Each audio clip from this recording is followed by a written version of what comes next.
When you look up at the night sky, it feels like you are seeing it as it is, tonight, right now. You are not. You are looking into the past. The light from every star takes years, sometimes centuries, to reach you, and some of the stars scattered across that sky may already be dead, their light still arriving from a place where nothing is left. There is one star where this stops being a curiosity and becomes a real, unanswerable question. High on the shoulder of Orion, just above his belt, sits an orange giant called Betelgeuse, about 640 light-years away, and it is a star in the last chapter of its life. In the winter of 2019, it dimmed so sharply that much of the world wondered if it was finally about to explode. It did not that time, but the explosion is coming, and when it arrives, this one star will burn bright enough to see in broad daylight. And here is the part that is hard to hold in your mind. It may have already happened. Get cozy and settle in. Hit subscribe if this is your first time here, because by the end of this, you will look up at that quiet orange star and no longer be sure whether you're seeing something still alive or a ghost. Now let us slowly slip into this.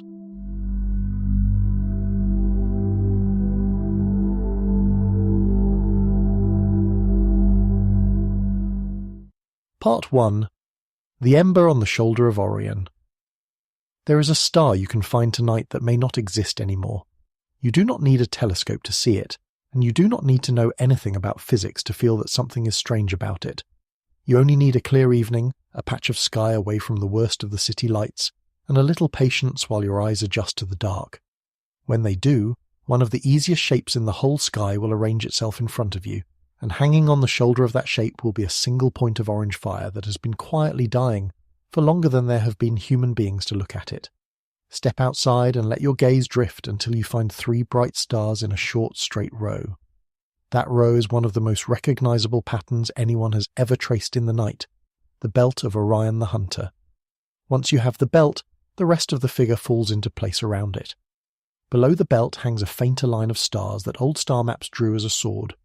Above it and to one side sits a brilliant blue-white star marking 1 foot of the Hunter, a star called Rigel, and up above the belt on the opposite corner sits a star with a colour you will not mistake for any of the others. It is not white, it is not blue, it is a muted, smouldering orange, the colour of a coal that has been left too long in the fire, and it marks the right shoulder of the giant.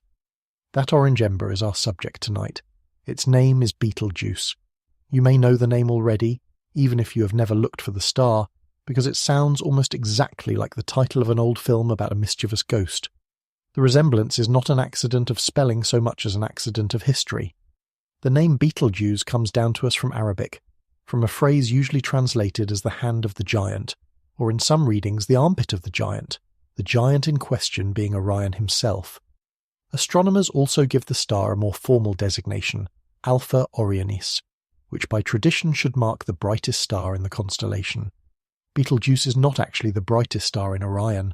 That honour belongs to blue-white Rigel across the figure, but Betelgeuse is the one that draws the eye and holds it, partly because of that strange colour, and partly perhaps because some part of us senses that it is not entirely well. Consider how far away it is, because the distance is where the story begins to bend. Betelgeuse lies somewhere in the range of 640 to 650 light-years from Earth. Astronomers argue about the exact figure, and the uncertainty itself will matter later, but let us hold the round number in mind. 640 light-years. A light-year is the distance light travels in a single year, moving at the fastest speed anything can move, and light is not slow. It crosses the gap between the Earth and the Moon in a little over a second. It reaches us from our own Sun in about 8 minutes. And yet the light landing on your eyes from Betelgeuse tonight has been travelling for roughly 640 years to get here. It left that orange star and set out across the dark long before you were born, long before your grandparents were born, long before the country you live in existed in anything like its present form. It began its journey before William Shakespeare was born, back when the great cathedrals of Europe were still under construction, and it has been crossing the emptiness between that star and this planet, patiently, without stopping, ever since. Hold on to what that actually means, because it is easy to say and hard to feel. When you look at Betelgeuse, you're not seeing the star as it is. You're seeing the star as it was 6 centuries ago, You're looking at a photograph that took 640 years to develop and arrive. Everything you can learn about the Ember tonight is old news, a message from the 14th century, and the star that sent the message has had 640 years to change while the light was on its way. It has had 640 years to do almost anything, including, as we'll see, to die. That is the quiet promise this whole story is built around, so let me say it plainly now and then set it down until the end. One day, and it could be a day within your lifetime, Betelgeuse is going to explode. When it does, it will not be a faint or private event. For weeks, maybe months, there will be a second point of light in our sky bright enough to see in full daylight, bright enough to throw faint shadows on the ground at night. A second sun is coming, in a sense a temporary one, and every human being alive will be able to walk outside and look up at it together. We do not know when. That is the strangest part. But we know, with the kind of confidence that comes from understanding exactly how a star like this works, that it is coming. For now, though, the Ember still glows. Tonight it sits where it has sat on every winter evening of your life, on the shoulder of the hunter, orange and steady to the naked eye, giving no obvious sign of what is happening inside it, or of how close the end might be. It looks eternal. It looks like the kind of thing that was there before you and will be there after you, one of the fixed points you can count on. That impression of permanence is the first thing this story is going to take apart, gently, piece by piece. Because Betelgeuse is not fixed, and it is not eternal, and it is not even, by the standards of stars, particularly old. It is young and enormous and restless, and it is running out of time in a way that will genuinely change how you look at that corner of the sky.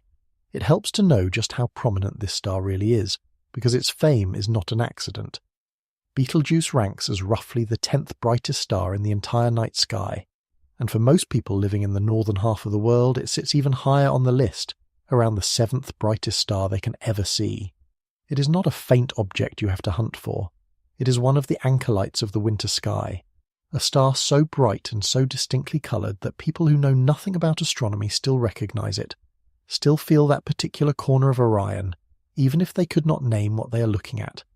For thousands of years, across nearly every culture that ever watched the sky, this orange point on the shoulder of the hunter has been noticed, named, and woven into stories.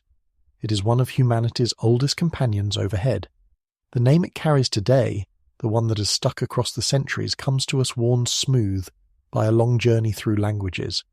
Betelgeuse descends from Arabic, from a phrase that most scholars trace to something like the hand of the giant, though the exact original meaning has been debated and reshaped so many times over the centuries that even the experts hedge. Some read it as the shoulder, some as the armpit, some as the hand of the great figure in the sky.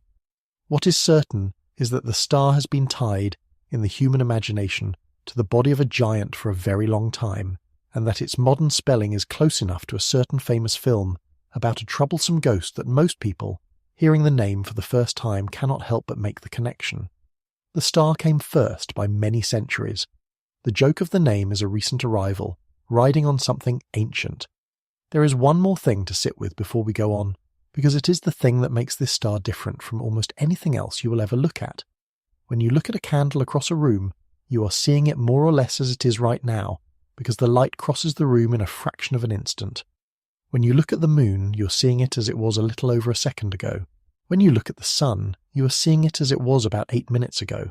But when you look at Betelgeuse, you are seeing across a gulf so wide that the image is 640 years stale by the time it lands on your eye. Whole human lifetimes, whole dynasties, whole chapters of history have risen and fallen in the time it took that light to reach you. You're not looking at a star, you're looking at a message from the star sent 6 centuries ago and only now delivered. And the sender may or may not still be there. There is a gentle vertigo in that thought, and it is worth letting it settle before we go on. We move through our lives treating the sky as a fixed backdrop, a painted ceiling that is simply there, the same tonight as it was last year and the year before. But the light from Betelgeuse quietly undoes that comfort. It tells us that the sky is not a picture of the present at all. It is a layered record of many different pasts, each star showing us a different moment in history depending on how far away it happens to sit, all of them arriving at once to be stitched together by our eyes into something that only looks like a single present tense scene. When you take in the whole of Orion, You're not seeing the constellation as it is. You're seeing a collage of centuries, and the orange star on the shoulder is one of the oldest images in it, a portrait 600 years out of date, hanging quietly among the others as though nothing at all was strange about it. Before we can understand how a star dies, though, we have to understand what this particular star is, and that means we have to talk about its size. And to talk about the size of Betelgeuse honestly, we first have to take apart everything you think you know about the word big. Part 2. Forget everything you know about size. You already know that stars are large. That knowledge is not going to help you here. In fact, it may be the single biggest obstacle to feeling what Betelgeuse actually is, because the word large has a ceiling in the human mind, and that ceiling was set by things on Earth, and Betelgeuse lives so far above that ceiling that the ordinary meaning of the word simply falls away. So let us build up to it slowly, one step at a time, and let each step settle before we take the next. Begin with our own sun, because the sun is already past the edge of what most people can truly picture. The sun is a star, an ordinary one, middle-aged and yellow and stable, and it is the largest object anywhere near us. You could line up about 109 Earths across the face of the sun, and if you wanted to fill the whole volume of the sun with Earths, you would need somewhere around 1,300,000 of them, more than 1,000,000 Earths inside a single ordinary star. That number is already too large to hold. Nobody has ever really imagined 1,000,000 of anything, not truly, one by one. So the sun is, for practical purposes, the top of the human sense of scale. It is the biggest thing we have a name for and a feeling about. Now set the sun down as your new unit, your new single Earth, and let Betelgeuse stand next to it. Betelgeuse is a red supergiant, a member of the largest class of stars in the universe, and even among that class it is a monster. Estimates of its exact size vary, again because the distance is uncertain, but the star is somewhere on the order of 700 times the width of the sun, and by some measurements considerably more, past 1,000 times the sun's width. The narration that inspired this video puts the figure near 1,400 times the sun's width, which sits at the upper end of what astronomers have proposed. Let us not pretend to a false precision. The honest way to say it is this: if the sun were a single grain, Betelgeuse would be a boulder, and the exact size of the boulder is still being measured. But even at the conservative end, the numbers do something violent to the imagination. Try it as a volume, which is where the title of this story comes from. If you took Betelgeuse and asked how many suns you could pour inside it, the answer depends on which measurement of its width you trust. At the smaller estimates, you could fit something like 400 million suns inside Betelgeuse. 400 million, not Earths, suns, each of those suns already holding more than 1,000,000 Earths. And at the larger estimates of its size, the number climbs past 1 billion suns. More than 1 billion of the largest objects you can picture, dropped one after another into the belly of a single star until they vanished without filling it. That is not a figure of speech. That is a volume calculation. Whichever end of the range turns out to be correct, you are looking, tonight, on the shoulder of Orion, at something that could swallow hundreds of millions of suns and possibly more than 1 billion, and still have room to spare. There is a cleaner way to feel this, and it is the one astronomers reach for again and again, because it turns the abstract number into a place you can stand. Imagine for a moment that we could reach across space, lift our own sun out of the centre of the solar system, and set Betelgeuse down in its place. Picture yourself standing on the Earth, watching.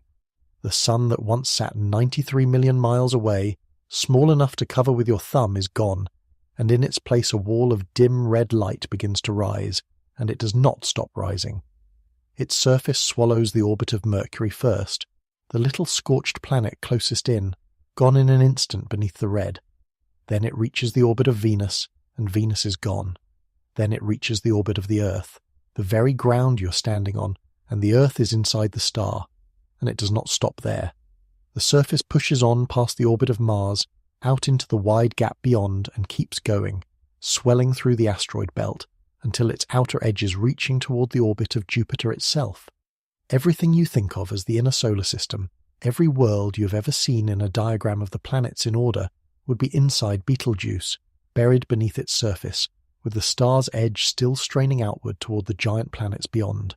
Sit inside that image for a moment, because it has one more layer, and the last layer is the one that truly breaks the scale.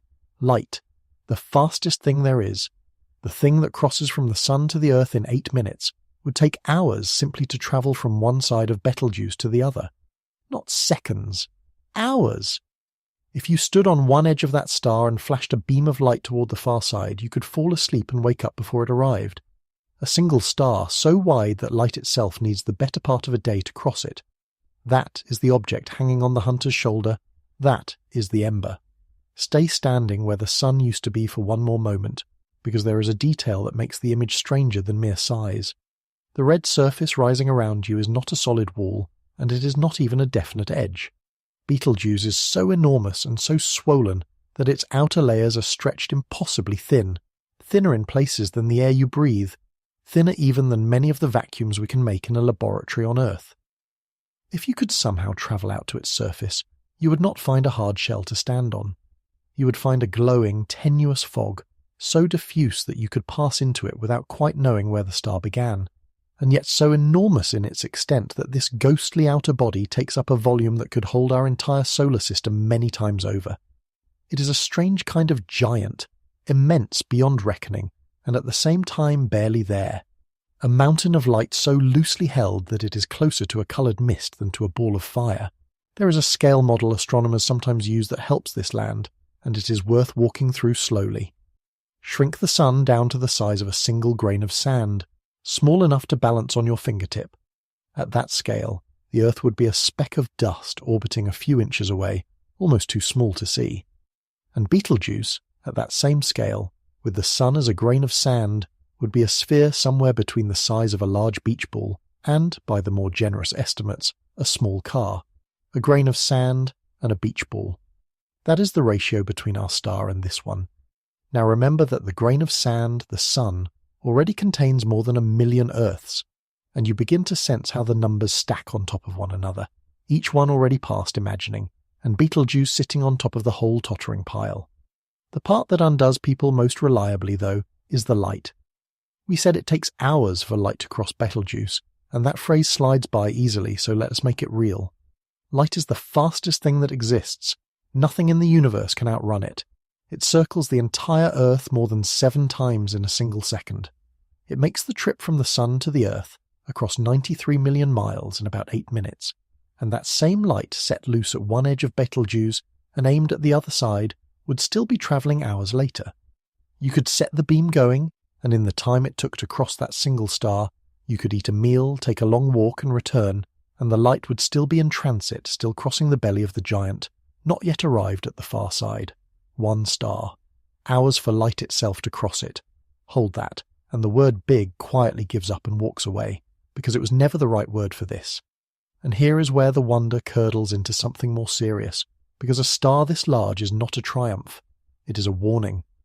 In the universe, size like this is not a sign of strength or permanence. It is a symptom.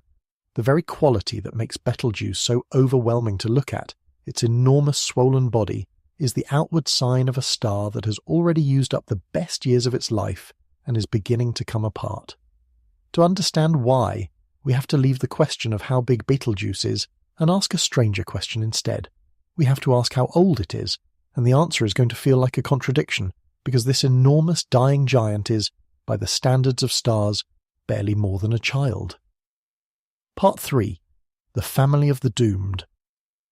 The strangest fact about Betelgeuse is not how large it is how young. This enormous, swollen, dying star is only about 8 to 10 million years old, and once you set that number against the life of an ordinary star, it stops sounding like a large age and starts sounding like an impossibility. Think about our own Sun again for comparison, because the contrast is the whole point. The Sun is roughly 4.5 billion years old.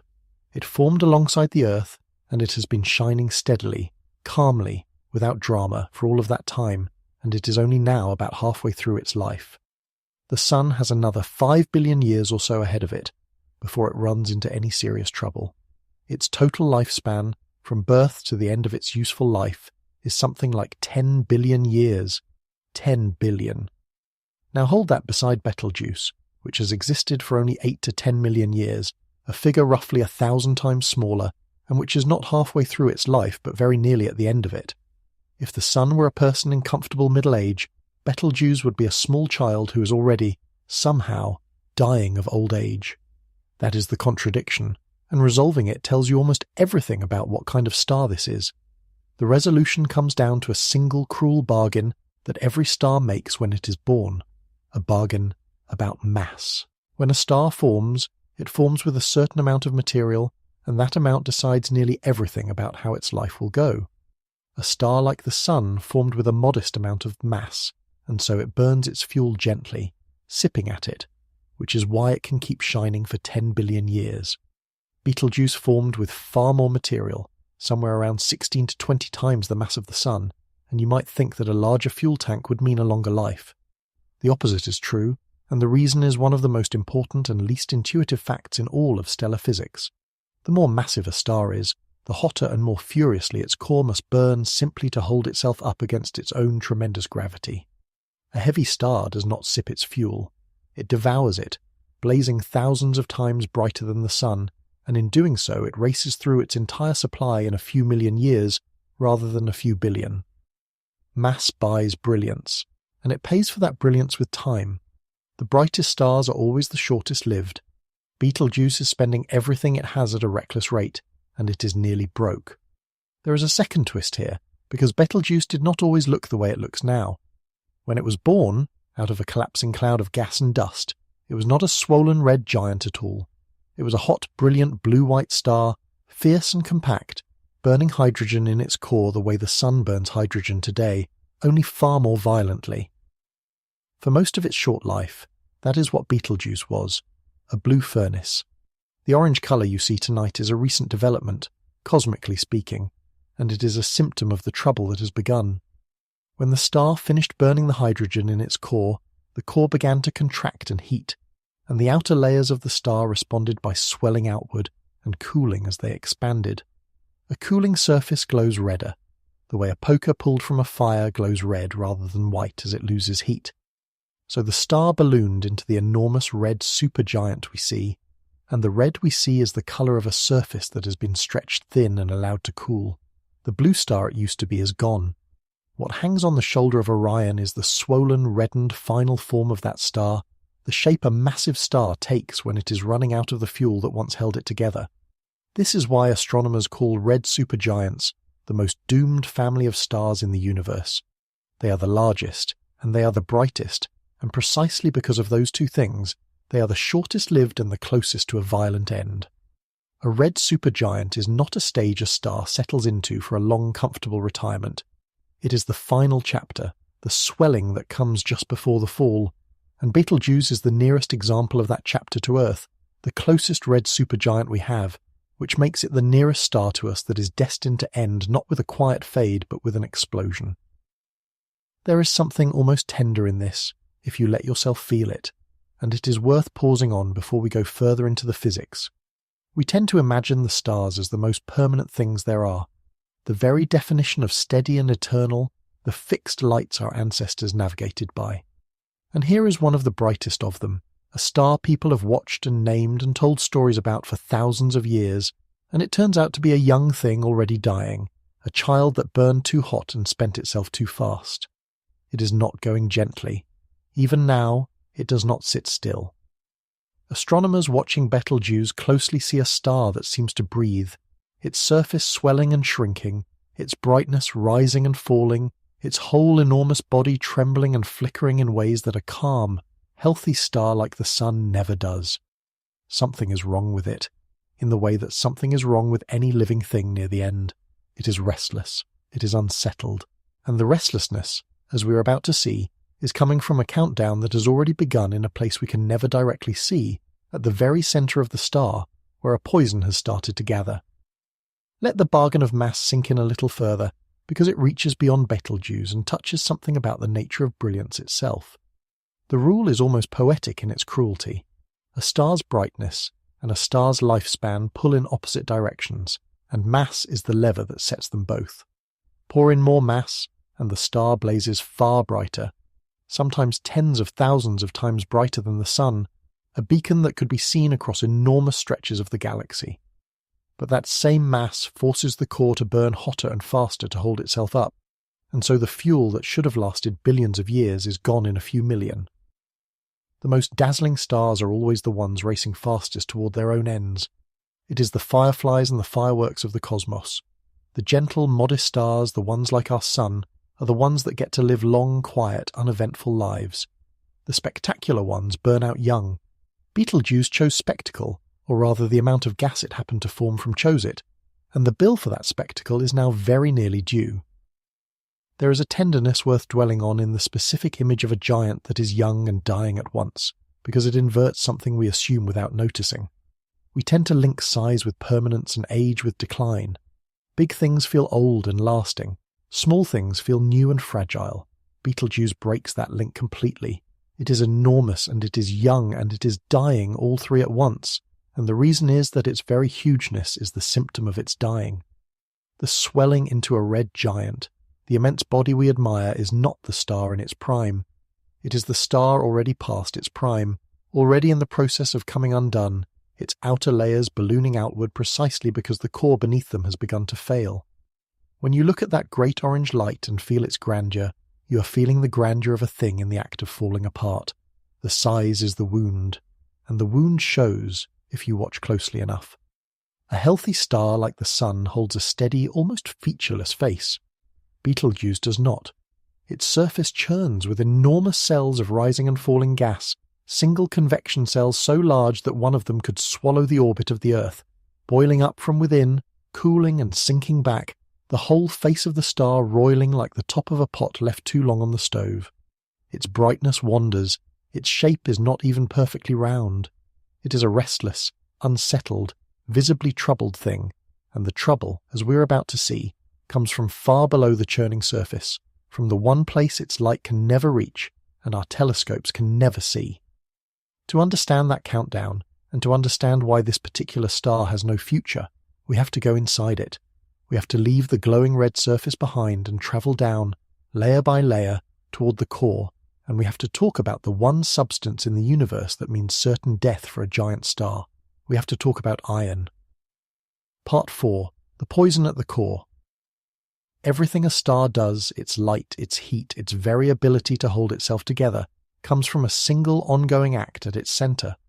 A star is a nuclear furnace, and what it burns is not fire in any ordinary sense. It fuses atoms. Far down at the core, under crushing pressure and unimaginable temperature, small atomic nuclei are slammed together so hard that they merge into larger ones, and each time they merge, a little energy is released. That released energy is what pushes outward, what makes the star shine, and what holds the star up against the relentless inward crush of its own gravity. This is the balance that defines every star. Gravity pulls in, always trying to collapse the star into a point. Fusion pushes out, releasing energy, holding the collapse at bay. As long as the furnace keeps burning, the balance holds, and the star lives. The furnace does not burn just one fuel, and this is where the countdown hides. A star begins by fusing hydrogen, the lightest and simplest element, into helium, the next lightest. Our sun is doing this right now, and it will keep doing it for billions of years, because it is fusing gently. Betelgeuse finished this stage long ago. When a massive star exhausts the hydrogen in its core, the core contracts and grows hotter, hot enough to begin fusing the helium ash left behind into still heavier elements, into carbon and oxygen. And when the helium runs out, if the star is massive enough, the core contracts and heats again, and begins to burn the carbon into heavier elements still. A star like Betelgeuse climbs a ladder of fuels this way, each rung heavier than the last. Hydrogen into helium, helium into carbon and oxygen, carbon into neon, neon and oxygen into silicon, and each new rung burns faster and hotter than the one before, because heavier fuels release less energy and are consumed more greedily to keep the star aloft. The hydrogen stage can last millions of years. By the time a star reaches the higher rungs, whole stages can pass in months, in weeks, in days. Picture the inside of the star as this ladder climbs, because the shape it takes is worth holding in your mind. The star becomes layered, like an onion, or like the rings of a felled tree. At the very outside, in a shell far from the centre, hydrogen is still fusing into helium. Beneath that shell, another shell burns helium into carbon. Beneath that, a shell of carbon burning into neon, and beneath that, neon and oxygen, and beneath that, silicon, each layer hotter and faster and closer to the end than the one wrapped around it. and at the very center of all these nested burning shells, the ash of the final stage collects into a growing sphere. That sphere is iron, and iron is where the ladder ends, because iron is the rung that cannot be climbed. Here is the thing you must understand about iron, because it is the quiet fulcrum on which this entire star will turn. Every fuel a star has burned up to this point has given energy back when it fused. That is the whole arrangement. You fuse light atoms, you get energy out, and that energy holds the star up. But iron is different. Iron is the most tightly bound of all the elements, the most stable, the most content. When you try to fuse iron into anything heavier, the reaction does not release energy. It consumes it. Iron takes and gives nothing back. Every other element in the star has been a source of support, a fuel that pays its own way and then some. Iron is a fuel that costs more than it provides, and so a core of iron cannot hold the star up. It is not fuel at all. It is ash that poisons the furnace. Iron gives nothing back, and that single fact is a death sentence for every giant star that ever forms one.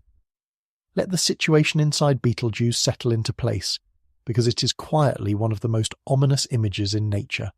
Somewhere behind that calm orange surface, in a core we will never see directly, a sphere of iron is growing.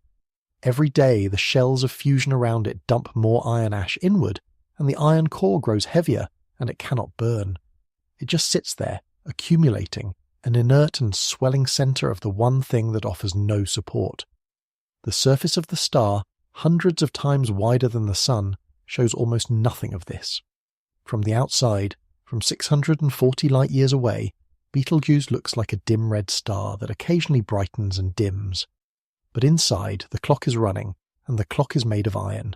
Each addition to that iron core is one more step toward the moment when there is simply too much of it.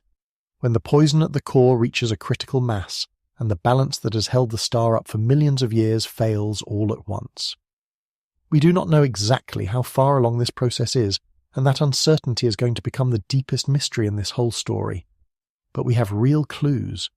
A study published in 2023 looked carefully at the rhythms in Betelgeuse's brightness, the slow pulse of the star swelling and shrinking, and used them to estimate what stage of burning the core has reached. The conclusion was sobering. The authors placed Betelgeuse in a late phase of carbon burning, well up the ladder, and noted that this phase, for a star like this, lasts only on the order of 1,000 years or so. In the life of a star that measures its existence in millions of years, 1,000 years is the final breath. That study called Betelgeuse a strong candidate for the next star in our galaxy to explode. Not someday in a vague and comfortable future. Soon, in the way that stars measure soon. Let yourself drift down into that layered interior for a moment, slowly, the way you might sink into sleep, because the structure of a dying giant is one of the strangest and most orderly things in nature. Imagine descending from the cool red surface, down through the thin outer fog, into regions that grow hotter and brighter and denser with every mile.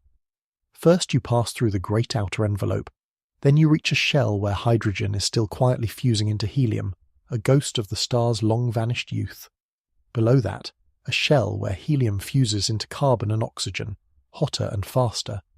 Below that, a shell burning carbon into neon, and below that, layers fusing neon and oxygen, and below that, a furious inner shell fusing silicon, each layer nested inside the last like the rings of an onion, or the rooms of some impossible descending spiral, each one hotter, faster, and closer to the end than the one wrapped around it. And at the very center of all of it, at the bottom of the descent, you reach a place that is not burning at all. A calm, dense, growing sphere of iron, silent amid all that fury, the still point around which the dying star turns. Understand why that silent iron sphere is so deadly, because it comes down to a single principle about how tightly the pieces of an atom are bound together. Every time lighter atoms fuse into something heavier, up to a certain point, the new nucleus is bound together a little more tightly than its ingredients were, and the difference is released as energy. That is the payment the star lives on. But iron sits at the very bottom of that curve, the most tightly bound arrangement of nuclear matter there is. You cannot squeeze more energy out of it by fusing it into something heavier, because heavier nuclei are less tightly bound, not more. To go past iron, you would have to put energy in rather than take it out. Iron is the floor of the well. It is the place where the profit runs out and the whole enterprise of the star, the great energy-releasing climb it has been making its entire life, simply stops paying. The furnace can burn everything up to iron. It can burn nothing beyond it. Notice, too, how the pace of all this accelerates toward the end, because the acceleration is part of the horror and part of the beauty. The hydrogen-burning stage of a massive star's life can last millions of years, the helium stage far shorter. By the time the star is fusing carbon, whole ages pass in mere centuries, and near the very end, the final stages blur past with terrifying speed. In the last chapter of a giant like this, the burning of silicon into iron, the very last rung before the floor, can last only a matter of days. Days. After millions of years of life, the star fuses its final fuel in about the span of a long weekend. Frantically, pouring iron into the core faster and faster, right up until the moment the core can take no more. The whole life of the star is a slow curve that turns, at the very end, almost straight down. But here is the honest catch, the thing that keeps this from being a simple countdown. The changes that decide the star's fate are happening in the core, and we cannot see the core. We can only see the surface, and the surface barely changes during these final stages, no matter how close the end truly is. The star could be 1,000 years from the end. It could be much less. It could, in principle, be more. We are standing outside a sealed room, listening for a sound that may never come through the walls until the very last instant. And that is exactly the situation the world found itself in one autumn, not long ago, when Betelgeuse did something it had never been seen to do before, and for a few months, much of the planet believed the sealed room was finally about to open. Part 5. The Autumn It Went Wrong. In the autumn of 2019, astronomers began to notice something about Betelgeuse that stopped them in their tracks. The star was getting dimmer, not in the small rhythmic way it always had, the gentle rise and fall that everyone who studied it knew to expect. This was different. This was a steady, deepening fade, and it did not level off, and it did not reverse. Week after week through the end of that year and into the beginning of the next, the orange ember on the shoulder of Orion kept losing its light, and by the time it reached its lowest point in early 2020, it had dropped to something like 40% of its normal brightness. It had lost well over half of the light it was supposed to be giving off. Understand how unusual it is to be able to say a sentence like that about a star. The stars are the very picture of constancy. Most of them do not visibly change at all across a human lifetime, let alone across a single winter. You can go outside night after night, year after year, and the patterns overhead hold their shape and their brightness so faithfully that we have used them as fixed markers for navigation and timekeeping for thousands of years. And here was one of the brightest stars in the entire sky, one of the anchors of the most recognizable constellation there is, visibly, undeniably fading, so much that ordinary people who had no interest in astronomy began to notice that Orion looked wrong. The Hunter's shoulder had gone dim, the balance of the constellation, the way the eye expects it to sit, was off. For the first time in living memory, and quite possibly for the first time in recorded history at this scale, you could stand in your backyard and watch a famous star dying in real time. Or so it seemed. Because of course everyone thought the same thing. Everyone thought of the iron core and the ladder of burning shells and the 1,000-year final chapter, and everyone asked the same question at once. Is this it? Is this the beginning of the end? Is Betelgeuse about to explode? The reasoning was not foolish. We knew the star was old and unstable, and near the end of its life. We knew that a massive star in the last phases before it collapses can shudder and change as its core reshuffles itself. And here was a dramatic, unprecedented, visible change, exactly the kind of thing you might expect from a giant in its final act. A dimming star, some models had suggested, might be one of the warning signs, one of the last flickers before the light goes out and then, catastrophically, comes roaring back a millionfold. So the world watched, and the world waited. And it is not an exaggeration to say that for a few months a great many people went outside on clear nights specifically to check on Betelgeuse, to see whether the ember on the Hunter's shoulder was still there. The astronomers watched far more carefully than the rest of us, of course, and with far better instruments. Telescopes that had other work scheduled were turned toward Orion.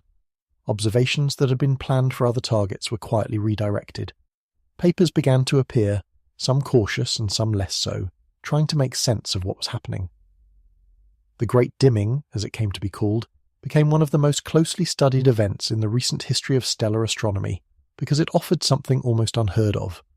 It offered the chance that we might be watching the final approach to a nearby supernova, live, with the full arsenal of modern astronomy trained on it from the very beginning. Nothing like that had ever happened in the age of the telescope. The last time a star this close exploded where people could see it, the observers had nothing but their eyes and their record books. This time, if it was happening, we would have everything. Let yourself sit in the suspense of that winter, because it is a rare kind of suspense and the story turns on it. Imagine being one of the astronomers who had spent a career studying this star, who knew its rhythms the way you know the sound of a familiar voice, and watching it do something it had never done. Something that might be the opening note of the most spectacular astronomical event of your lifetime, or might be nothing, and having no way in the moment to tell which. Every clear night was a question. Every new measurement was checked against the last. The star kept dimming into the early weeks of 2020 down, and each week the question grew sharper. Was the sealed room finally opening? Was the giant at long last coming apart? And then, slowly, the dimming stopped. The star reached its faintest point, hung there for a little while, and then began, gradually, to recover. The light came back. Over the following weeks and months, Betelgeuse climbed back toward its normal brightness. The Hunter's shoulder brightened again to the level people had always known, and the immediate drama passed. The supernova had not come. The Ember had not gone out. Orion was restored. Whatever had happened, it had not been the death of the star. But that left a genuine and pressing mystery in its place, and the mystery was almost as interesting as the explosion would have been, because something real had happened. A star does not lose more than half its light for no reason, and then simply recover as though nothing occurred. This was not a measurement error or a trick of the eye. Betelgeuse had genuinely, physically dimmed, more than it had ever been recorded to dim, and then genuinely recovered, and the question of what could possibly cause a star to do that was now wide open. The people who study Betelgeuse had been handed a puzzle, and the pieces were strange. What could dim an entire supergiant, a thing 400 million times the volume of the Sun by nearly half, and then let it return to normal within a year, without destroying it? What had actually happened out there, 6 centuries ago, whose news had only just arrived? It is worth appreciating how genuinely unprecedented that winter was for the people who study the sky, because nothing quite like it had ever happened before in the modern era. Think about the last time a star this close exploded where humans could watch. The most recent supernovae to appear in our own galaxy and be recorded by human observers happened centuries ago, in the 1500s and before, in the time of astronomers who worked with the naked eye and careful drawings and no telescopes at all. They saw new stars blaze up in the sky and fade, and they wrote down what they could, but they had no way to understand what they were looking at. Now imagine that one of the nearest candidates for the next such event, a giant we had studied for generations, suddenly began to behave as though its moment might be arriving, and we had at our disposal every telescope, every camera, every instrument humanity has ever built. The prospect was almost too good to believe. We might get to watch, with modern eyes, the thing our ancestors could only wonder at. So the attention that winter was enormous, and not only among professionals. Ordinary people, people who had never thought about a particular star in their lives, began going outside to check on Betelgeuse, to see with their own eyes whether the Hunter's shoulder was still dim. Newspapers ran stories. The word supernova drifted into ordinary conversation. There was a strange, shared, low hum of anticipation across the world, a sense that we might all be about to witness something together, something none of us had ever seen and might never see again. And underneath the excitement there was a quieter and more sober feeling among the astronomers, the knowledge that if this really was the beginning of the end for Betelgeuse, they were about to receive a flood of data more valuable than almost anything in the history of their field, the detailed close-up record of a nearby star coming apart. Then the star confounded everyone, in the most instructive way possible. It stopped dimming, reached its faint minimum in the early weeks of 2020, held there briefly, and began to climb back. The supernova did not come, and rather than being a disappointment, that recovery became a gift, because it forced a question that turned out to be far richer than the simple one everyone had been asking. Everyone had wanted to know, is it exploding? The better question, the the one the recovery handed us, was this. What on Earth, or rather what out there, could make an entire supergiant lose half its light for months and then hand it all back without the star being destroyed? Something enormous had happened. It simply had not been the thing everyone feared, and finding out what it actually was would teach us more about how these giants live than the explosion itself would have. The answer, when it came together over the following couple of years, turned out to be even stranger and more revealing than a simple countdown to explosion. Betelgeuse had not begun to die that winter. It had done something else, something that had never been clearly seen in any ordinary star before, something that would teach us that these giants are far more violent and far more surprising in their daily lives than anyone had realized. Betelgeuse, it turned out, had blown off a piece of itself, and to understand what that means, we have to look closely at what the Great Dimming actually was. Part 6. It exhaled, it did not die. When astronomers pieced together what had happened, using images and measurements from the Hubble Space Telescope and a whole network of other observatories, the picture that emerged was not a dying star at all. It was a star having a convulsion of a kind we had never properly witnessed. Betelgeuse, in the months before the Great Dimming, had quite literally blown off part of its own surface. It had ejected an enormous quantity of hot gas out into space, and that gas, as it drifted away from the star and cooled, condensed into a cloud of dust, and that cloud of dust drifted into the line of sight between Betelgeuse and the Earth. What we had watched from here, what had looked like the star itself fading toward death, was in truth a curtain of the star's own shed material being drawn slowly across its face. The ember had not dimmed, it had been veiled. Astronomers gave this event a name that captures how unusual it was. They called it a surface mass ejection. Our own sun does something distantly related on a regular basis. The sun routinely flings off pieces of its thin outer atmosphere in outbursts called coronal mass ejections, great arcs of charged gas that stream out into the solar system and sometimes wash over the Earth, lighting up the polar skies with auroras and occasionally troubling our satellites and power grids. Those are dramatic events in their own right. But what Betelgeuse did was to that as a hurricane is to a puff of breath. By the estimates that came out of the analysis, the surface mass ejection from Betelgeuse flung off something like 400 billion times as much mass as a typical coronal mass ejection from the Sun. 400 billion times. The star had not gently exhaled a wisp of its atmosphere. It had torn away a substantial piece of its own visible surface and thrown it into space, and the wound was large enough, and the resulting dust cloud thick enough, that from 640 light-years away we watched the whole star appear to lose half its light. Consider what this tells us about the nature of these giants, because it reframes the whole picture of what a red supergiant is. We tend to imagine a star as a smooth, stable, glowing ball, the same from one year to the next. Betelgeuse is not that. Betelgeuse is a turbulent, seething, unstable thing, so loosely held together at its enormous surface that it can heave off a piece of itself large enough to be seen changing from across 6 centuries of space. Its surface is not a fixed shell, but a churning place of titanic convection, where columns of hot gas the size of whole solar systems rise and fall, where the star's grip on its own outer layers is so weak that great pieces can simply detach and drift away. The Great Dimming was not the star dying.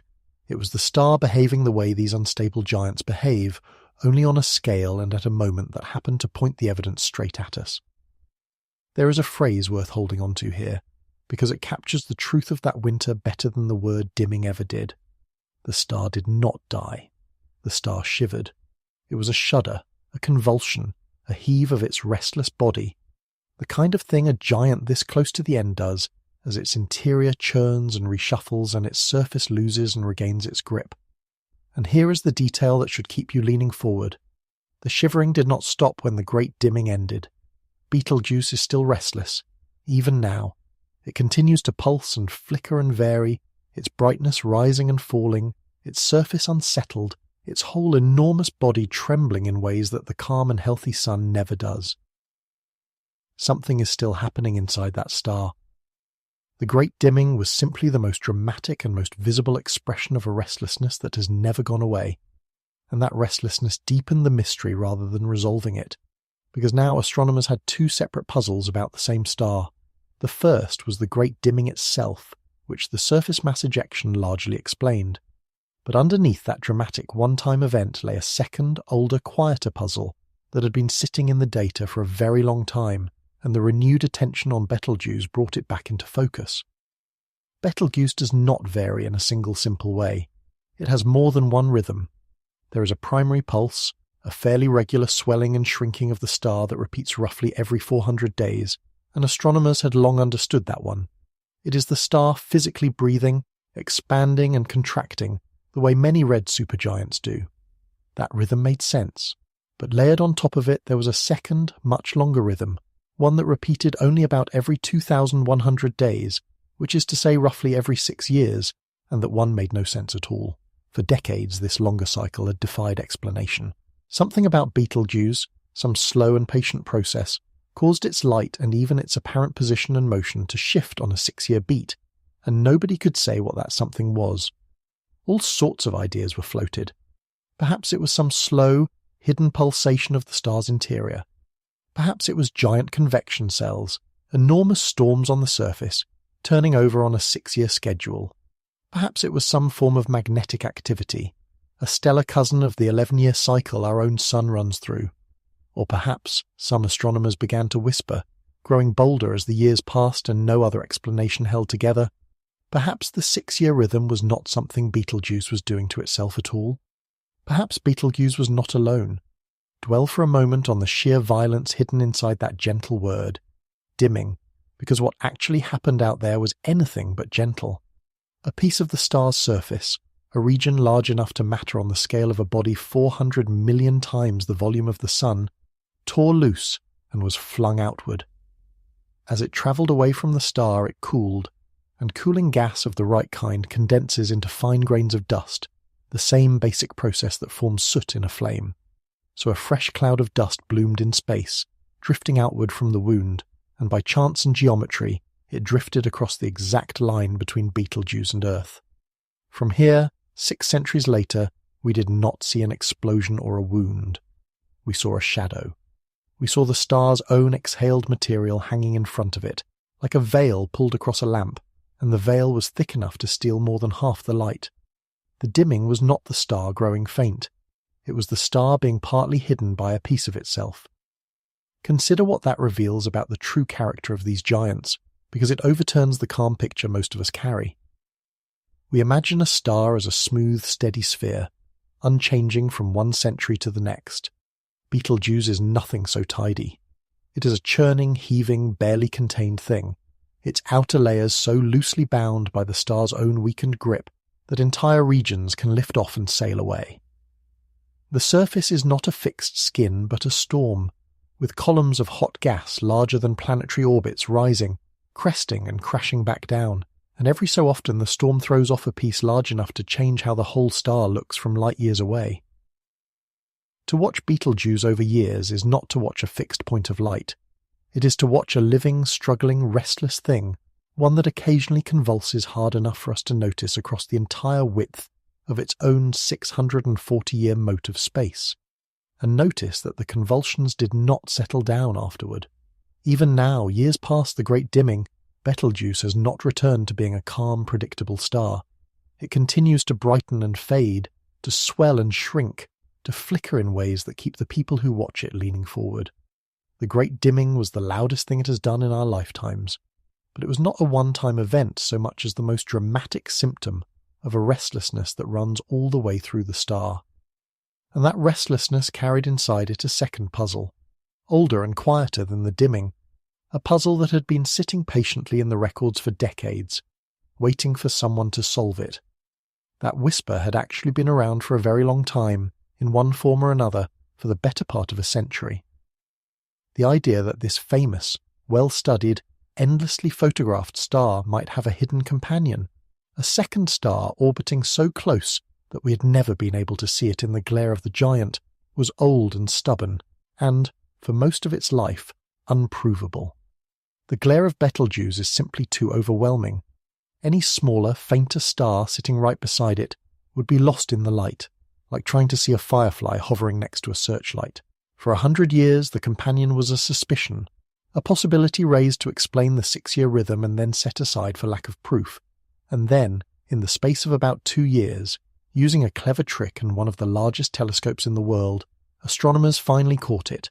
They found the hidden partner, and what they found was not at all what anyone had expected. Part 7. The Hidden Partner.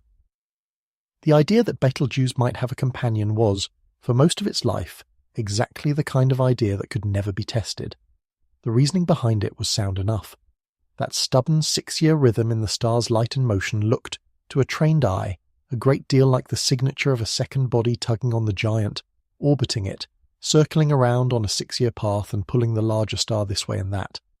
Binary stars, pairs of stars bound together and orbiting a common centre, are not rare. In fact, they are common. Many of the points of light you see in the sky are secretly 2 stars or more, too close together for the eye to separate. So the suggestion that Betelgeuse had a partner was not exotic. The problem was purely one of seeing it. The problem was the glare. Betelgeuse is one of the brightest stars in the sky, an enormous flood of light, and any companion small enough to have gone unnoticed for this long would have to be faint, and it would have to be sitting extremely close to the giant, buried in the worst of that light. Trying to pick it out would be like standing across a stadium at night and trying to spot a candle held up directly beside a stadium floodlight. The floodlight simply drowns everything near it. For roughly 100 years, that was where the matter rested. The companion was a reasonable guess with no way to confirm it, and every attempt to catch it directly failed. Even space telescopes lifted above the blur of the Earth's atmosphere went looking and came back empty-handed. The glare won every time. Then 2 things changed. First, several teams of astronomers went back through more than 100 years of accumulated observations of Betelgeuse, all those careful records of its brightness and its subtle shifts in position and motion, and they used that long history to do something the earlier astronomers could not.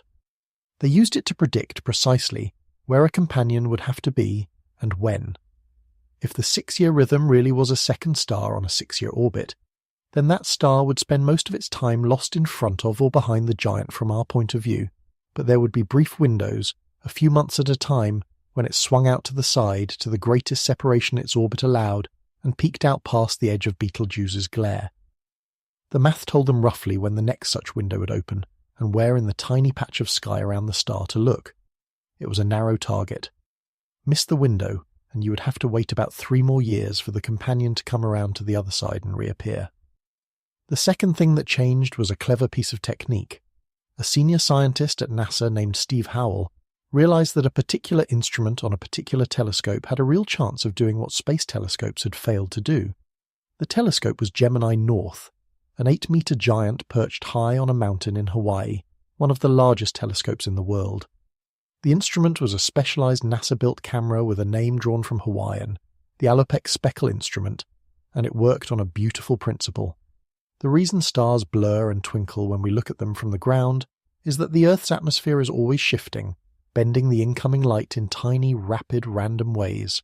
A normal long exposure smears all that shifting together into a blurry blob, but if you take thousands of extremely short exposures instead, each one lasting only a few thousandths of a second, each frame freezes the atmosphere in a single instant, catches it before it has time to shift.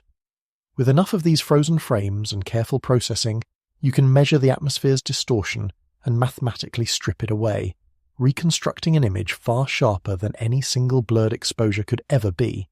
It is a way of reaching through the atmosphere from the ground and seeing almost as clearly as if you were above it. The team pointed this instrument at Betelgeuse. They had actually imaged the star once before, back in 2020, and at that time, according to the predictions, the companion should have been hidden behind the giant, and indeed no companion appeared. That absence was itself a kind of test, and the star had passed it. Then they waited for the window when the companion should swing out to its greatest separation, and they returned. On the 9th of December 2024, just days after the moment when the math said the hidden partner would be as far from the giant as it ever gets, they took their thousands of frozen frames and began to strip away the atmosphere, frame by frame, and to reconstruct what was really there beside the star. Picture that moment, because it is the human core of this whole discovery, and it happened in the dark on a mountaintop in front of a screen. Imagine the image slowly resolving as the processing runs, the great orange floodlight of Betelgeuse burning at the center, and then, right where 100 years of suspicion, and 100 years of arithmetic said it should be. A faint point of light emerging out of the glare. Not a smudge, not a hopeful maybe. A point, a companion, 6 magnitudes fainter than the giant, which is to say hundreds of times fainter, tucked in astonishingly close to the star's visible edge, sitting exactly where it had been predicted to sit. A suspicion older than anyone in the room, confirmed on a screen in the middle of the night. There it was. Betelgeuse was not alone. It had never been alone. It had a partner, hidden in its own light for the entire time human beings had been watching it, and we had finally caught it stepping out from behind the glare. What they had caught was strange, though, and it was not what most people had expected. When astronomers imagined a companion that could survive orbiting this close to a dying giant, buried in its outer layers, many had assumed it would be some small, dense, burned-out object, a stellar corpse, a white dwarf, or perhaps even a neutron star, the compact remnant of a star that had already lived and died. Instead, the evidence pointed to something almost poignantly opposite. The companion appears to be a young star, one that has not properly begun its life yet, still settling toward the stable adulthood that our own sun enjoys. Its mass looks to be around 1.5 to 1 6/10 times the mass of the sun, and it is roughly the size of the sun as well, a hot young star on the very cusp of maturity. A newborn, in a sense, circling a giant that is on the very edge of death. The team gave this newfound companion a name, and the name completes a small and lovely piece of poetry that had been waiting inside the star's own title for 1,000 years. Remember that Betelgeuse comes from an Arabic phrase meaning the hand of the giant, so they reached back into the same language and named the companion Siwaha, which means her bracelet, a bracelet circling the wrist of the hand of the giant, the little star that orbits the Great One, given a name that makes it an ornament on the very hand it circles. In its earlier, more informal days, when it was still only a strong suspicion, astronomers had affectionately nicknamed the hypothetical companion Beetlebuddy. Now it had a real name because now it was real. Sit with the cleverness of the technique for a moment, because it is a small triumph of patience over a problem that had beaten everyone for 100 years. The enemy was always the same, the shimmer of our own atmosphere, the very thing that makes stars appear to twinkle. That twinkle is charming to the eye and ruinous to a telescope, because it smears the light of a star into a dancing blurry blob, and a faint companion sitting right beside a brilliant star is hopelessly lost in that blur. The speckle method defeats the twinkle by outrunning it. Instead of staring at the star for a long, smeared exposure, the instrument blinks thousands of times, each blink lasting only a few thousandths of a second, fast enough to freeze the atmosphere mid-shimmer, catching it before it can move. Each frozen frame holds a sharp, if scrambled, snapshot, and with enough of them a computer can work backward, measure how the atmosphere distorted each one, and reconstruct the true image hidden underneath. It is, in effect, a way of reaching a hand up through the roiling air from the ground and wiping the lens clean. Consider what it took for the detection to actually work, because the margin was razor thin. The companion, by the final measurements, sits at a separation from Betelgeuse of only about 52 thousandths of a single arc second. An arc second is already a tiny sliver of sky, a small fraction of the width of the full moon, and this separation was a small fraction of even that, an almost absurdly narrow gap for the 2 points of light. And the companion is roughly 6 magnitudes fainter than the giant, which in the language of astronomers means hundreds of times dimmer, a candle beside a bonfire. To pull a candle out of the glare of a bonfire at a separation that fine, from 640 light-years away, using light that had to fight its way down through the whole depth of the atmosphere, is the kind of feat that would have seemed impossible a generation ago. The detection is careful, and the team is honest about this, still tentative, a first sighting rather than a settled certainty. But it sits exactly where a century of arithmetic said it would, and that agreement is hard to dismiss. There is a genuine surprise folded into what they found, and it is worth pausing on because it overturned an expectation. When people pictured a companion that could survive orbiting so close to a dying giant, buried in its outer layers, the natural guess was a burned-out corpse of a star, something small and dense and finished, a white dwarf or a neutron star, the kind of compact leftover that could shrug off such a hostile neighborhood. Instead, the evidence points to almost the opposite. The companion appears to be young, a star that has not yet even properly begun the long, stable adulthood our own sun is enjoying, roughly the size and mass of the sun, and still settling toward that steady middle life. So the picture is not a giant orbited by a fellow elder, a pair of old stars keeping each other company at the end. It is a dying giant orbited by a newborn, an ancient at the very edge of death circled closely by a youth with, under any other circumstances, all the time in the world ahead of it. And once the companion was real, once astronomers knew it was there and knew roughly where it sat and how it moved, they could go looking for its effects on the giant, for the fingerprints it must be leaving on the great star it orbits. Because a small star does not simply coast silently around a red supergiant. It ploughs through the giant's outer atmosphere, and things that plough through leave a trail. The next chapter of this story, which unfolded only recently, is the story of that trail, and of how the Hubble Space Telescope finally caught it, and of how the hidden partner turned out to be the answer to a puzzle that had baffled astronomers for decades. Part 8. The Wake. To understand what happened next, you have to understand just how close Siwaha orbits its giant, because the closeness is almost hard to believe. The companion circles Betelgeuse at a distance of only about 4 times the distance between the Earth and the Sun. In the language of astronomers, that is roughly 4 astronomical units, which is closer to Betelgeuse than the planet Jupiter is to our own Sun. Now remember how enormous Betelgeuse is. Remember that if you placed it where the Sun sits, its surface would reach out past the orbit of Mars, through the asteroid belt toward Jupiter, and now place a small star at about the distance of Jupiter. What you find is astonishing. Siwaha does not orbit at a comfortable, respectful distance out in the cold and the dark. It orbits so close that it is moving through the outer atmosphere of the giant itself. The little star is not circling Betelgeuse from the outside. It is embedded in it, wading through the thin, extended, glowing outer layers of the supergiant as it goes around, once every 6 years or so. Think about what that means physically. A star, roughly the size of our Sun, is moving through the tenuous outer envelope of a far larger star, and it is doing so at orbital speed, over and over, on a 6-year loop. Anything moving through a medium leaves a disturbance behind it. A boat moving through calm water leaves a wake, a spreading trail of churned water that marks its passage long after the boat itself has moved on. Siwaha, moving through the gas of Betelgeuse's atmosphere, must leave a wake of exactly that kind, a trail of denser, disturbed gas curling out behind it as it ploughs along its orbit. And if that wake exists, then it, and not some mysterious internal process of the giant, might be the true source of the baffling 6-year rhythm. A companion carving a trail through the atmosphere once every orbit could push and pile and clear the gas in a pattern that repeats every 6 years, dimming and brightening our view of the star on exactly the schedule that had defied explanation for so long. That was the idea. Proving it required catching the wake itself, and that is what a team led by an astronomer named Andrea Dupree set out to do, using the Hubble Space Telescope together with a set of ground-based observatories.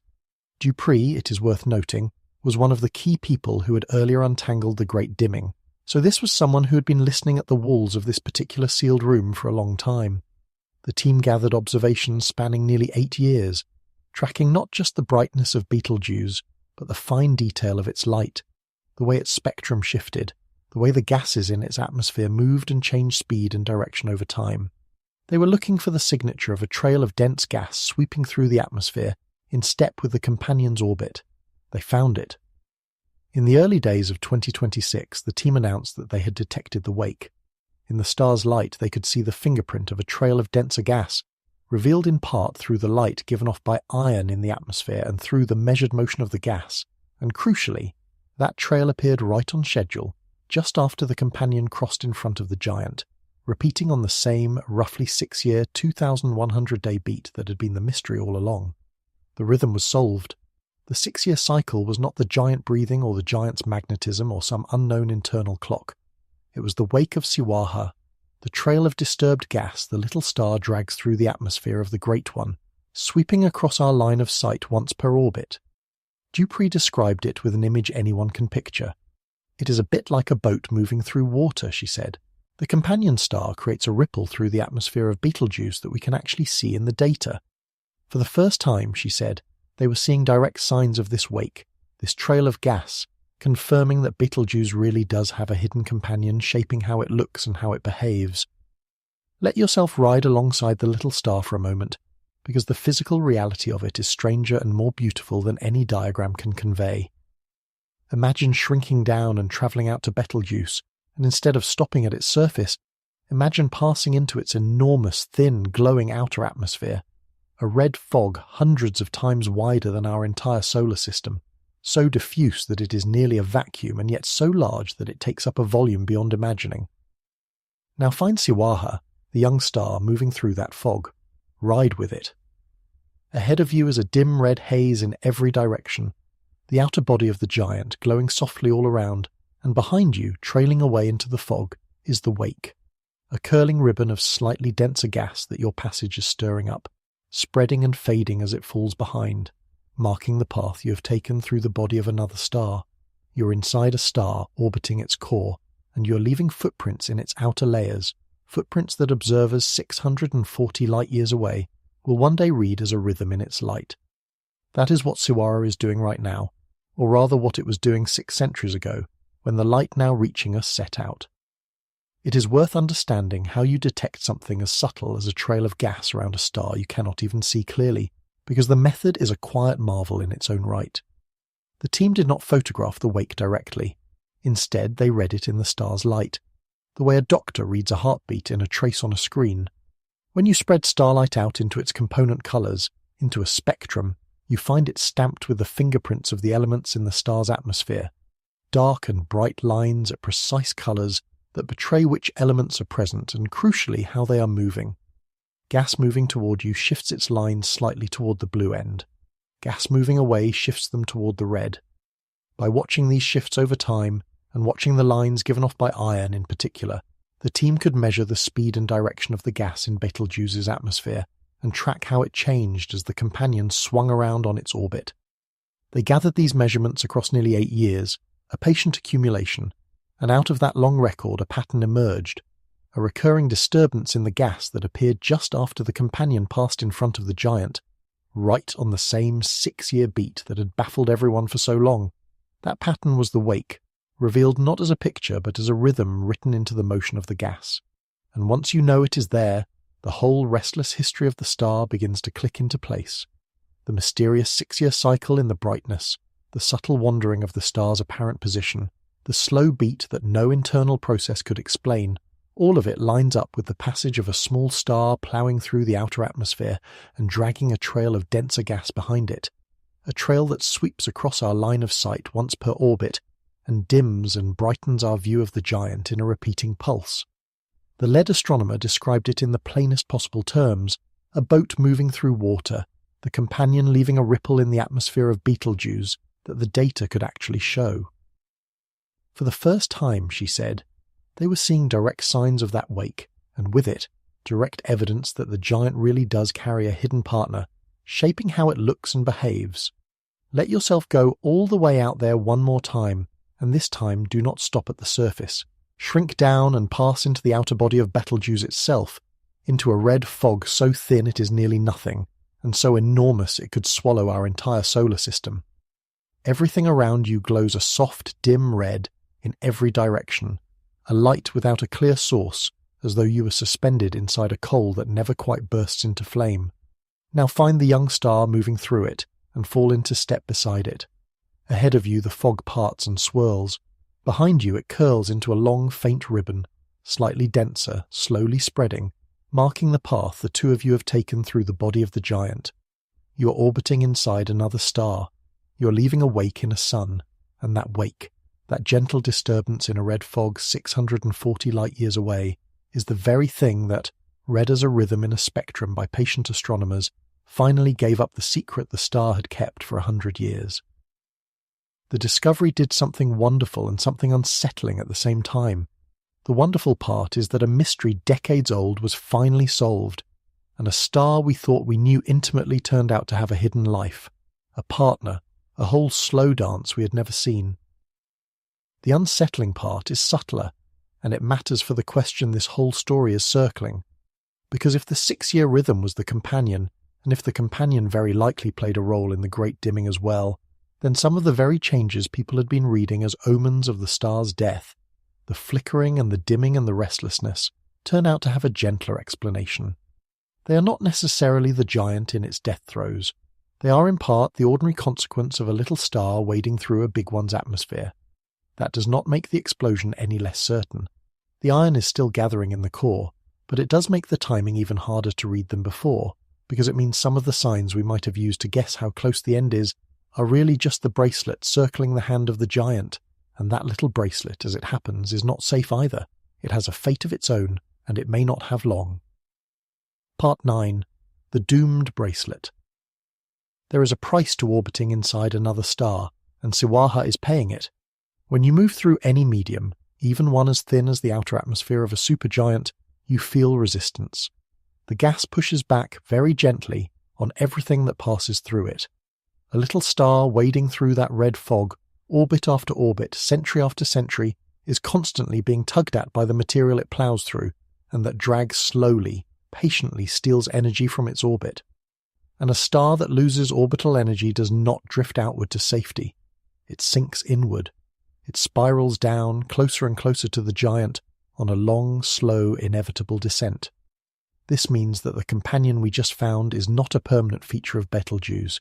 It is a temporary one, caught in the act of a slow fall. The same closeness that let the great star's atmosphere leave a wake behind Siwara is also gradually dragging Siwara down.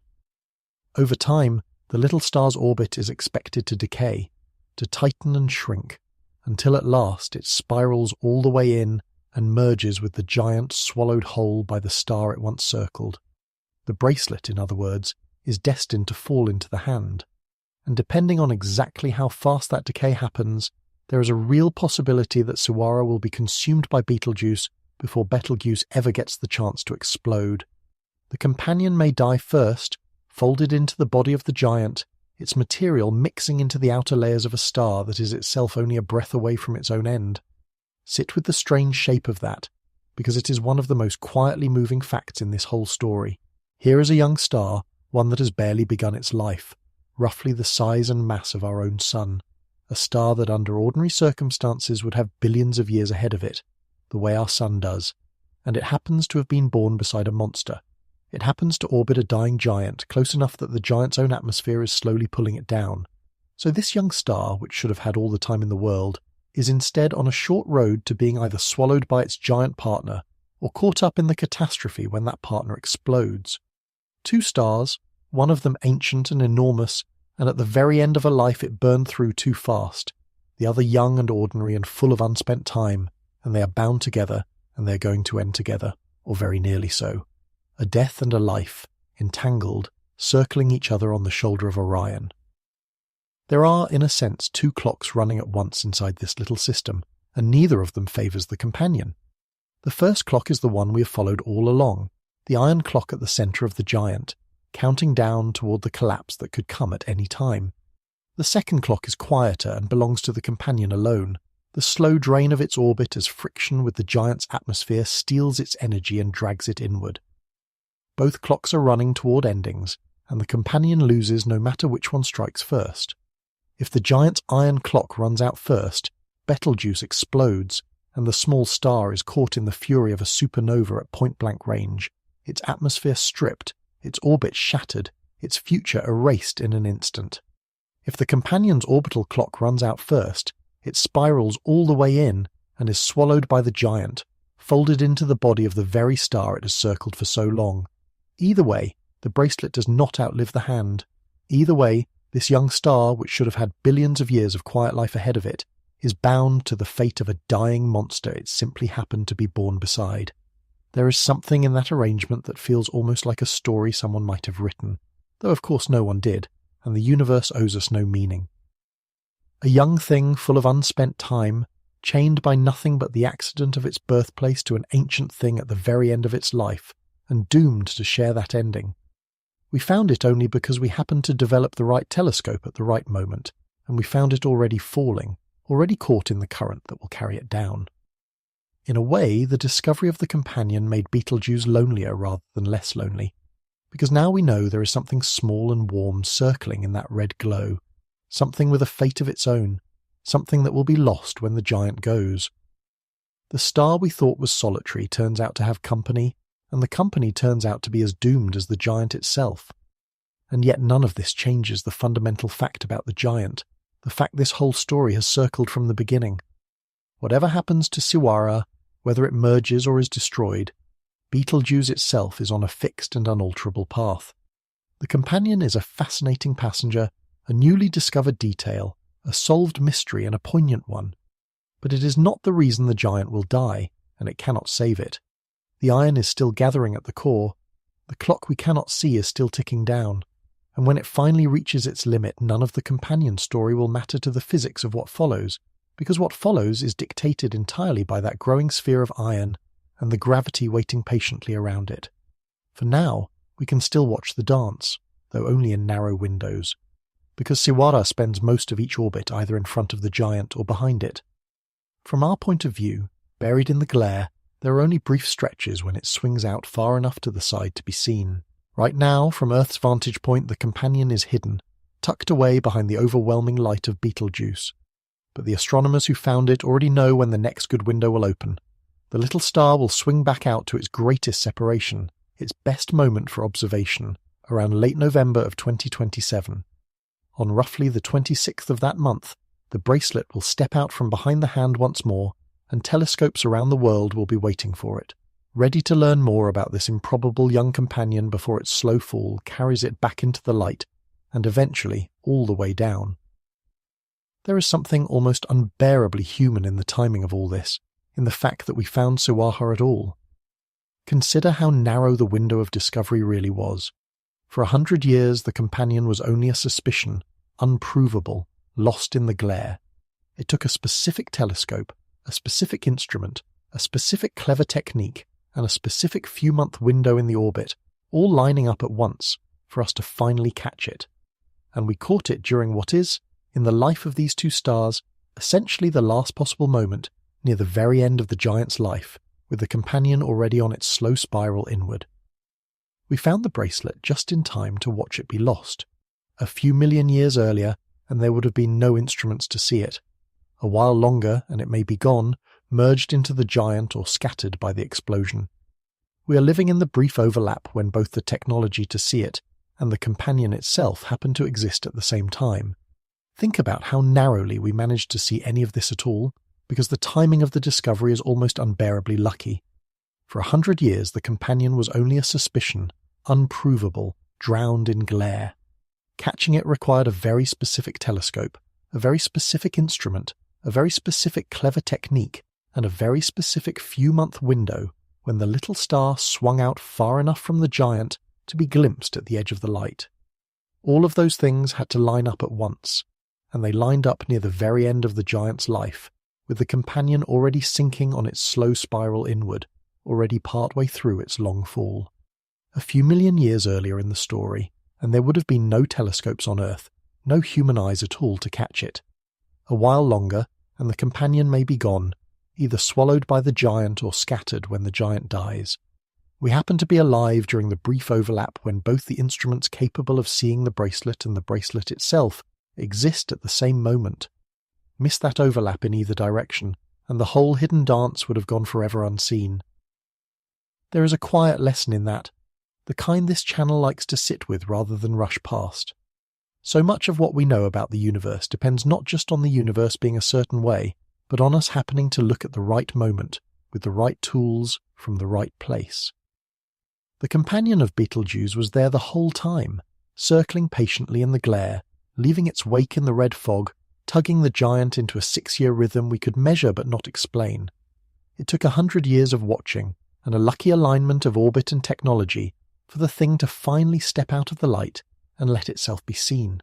And even now, we have caught only the briefest sight of it, a tentative point beside a monster, before it slipped back behind the glare to continue a fall that will end in its own quiet destruction, whether by merging or by the explosion to come. And that brings us back, as everything in this story does, to the giant itself, and to the end that is coming for it regardless of what happens to its little partner. Whether Siwara spirals in first, or whether it is still circling when the moment arrives, Betelgeuse is on a fixed course toward a single, violent conclusion. The iron is still gathering at the core, the clock we cannot see is still running, and when it finally runs out, when the poison at the core reaches the limit it cannot pass, what follows will be one of the most violent events the universe is capable of producing, and it will happen faster than you can possibly imagine. To understand what is coming, we have to go back inside the star, all the way down to that growing sphere of iron, and watch what happens in the final second of a giant's life. Part 10. When the clock strikes. Everything we have talked about so far, the enormous size, the reckless youth, the restless surface, the great dimming, the hidden companion, all of it is prologue. The real event, the thing this star is building toward, happens in less time than it takes to draw a single breath, and it begins in the one place we can never see, at the very centre, in the growing sphere of iron. Return to that core and remember the balance that has held the star up for millions of years. Gravity pulls inward, always, trying to crush the star into a point. The energy from fusion pushes outward, holding gravity off.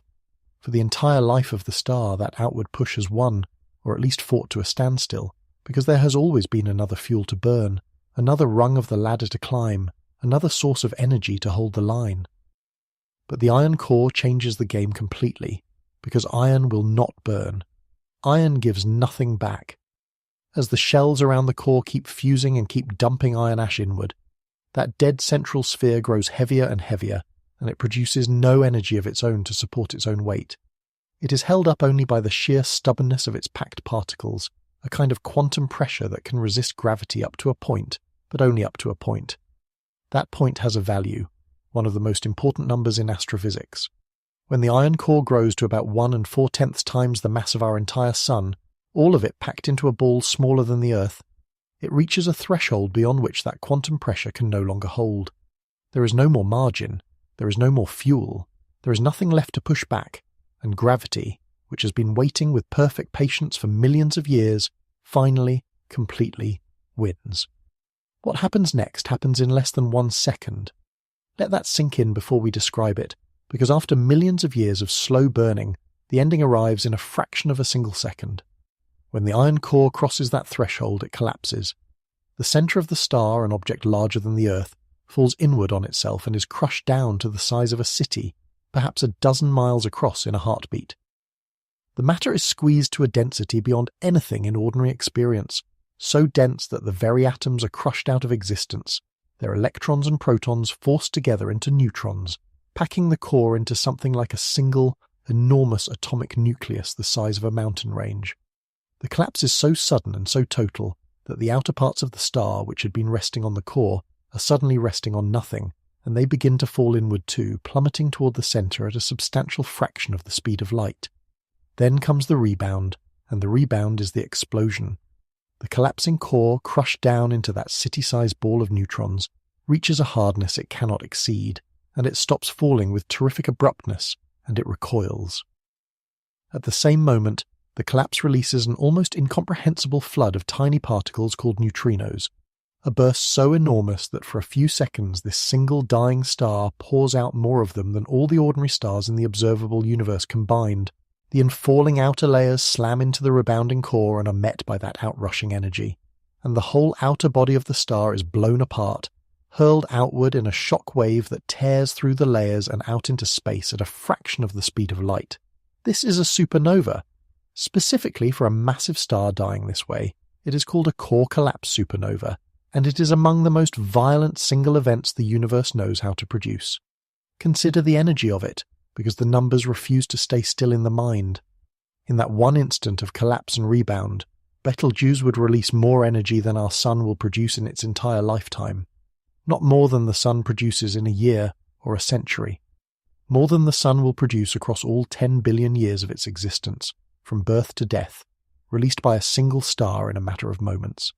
The star that spent millions of years burning through its fuel discharges the grand finale in less than a second, and for a brief time it can outshine an entire galaxy, blazing with the light of billions of ordinary stars all at once. Everything the star spent its life building toward the centre, all that iron, all that patient gathering of the poison at the core, becomes the trigger that unmakes it. Let yourself stand in the final second, in the place we can never actually go, because it is the climax of the whole story. You're at the centre of the star. For millions of years, nothing here has changed quickly. The iron has gathered grain by grain, the shells have burned in their patient order, the surface far above has churned and shivered, but the core has simply grown, slowly, heavily, toward its limit. And now the limit arrives. In the first fraction of the second, the floor gives way. The core that took 1,000,000 years to build falls in a moment, an object bigger than a planet crushed to the size of a city before the outer star even knows anything has happened. The pressure vanishes, the support is gone, and everything above begins to fall. Then the crushed core rebounds, the neutrinos pour out in a torrent beyond counting, the shock wave ignites and begins to climb, and a star hundreds of times wider than the sun is torn open from the inside. The patience of 1,000,000 years and the violence of a single second, in the same place at the same instant. Iron gave nothing back, and in the end it took everything. Consider the neutrinos for a moment, because they carry away most of the story and almost no one ever mentions them. The overwhelming majority of the energy released in the collapse does not leave as light. It leaves as this flood of ghostly particles, neutrinos, so reluctant to interact with anything that they pass through ordinary matter as though it were empty space. The flash of visible light we would eventually see, brilliant as it is only a small leftover, the faint glow at the edge of a detonation whose true fury is poured out in a form our eyes can never register. When the core of a massive star collapses, the neutrino burst is so immense that, for a few seconds, that one dying star outshines everything else in the observable universe combined, in a light we cannot see. If the collapse of Betelgeuse has already happened, the first warning we would get, hours before the visible light arrived, would be a whisper of these particles sleeting through the earth and through our bodies, harmless and silent, detected only by specialized instruments buried far underground. The universe announces the death of a giant first in a language written entirely in ghosts. Return once more to the center and let the final second play out slowly, because it deserves to be felt rather than merely understood. For millions of years, nothing here has happened quickly. The iron has gathered grain by patient grain. The shells have burned in their orderly nested rings. The surface, hundreds of times wider than the sun, has churned and shivered and thrown off its great convulsions, but the core has only grown, slowly, heavily, toward a limit it cannot cross, and now the limit arrives. In the first slice of the final second, the floor simply gives way.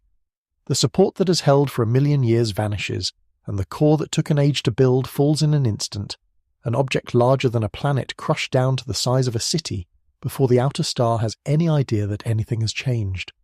The pressure disappears, everything above begins to fall inward.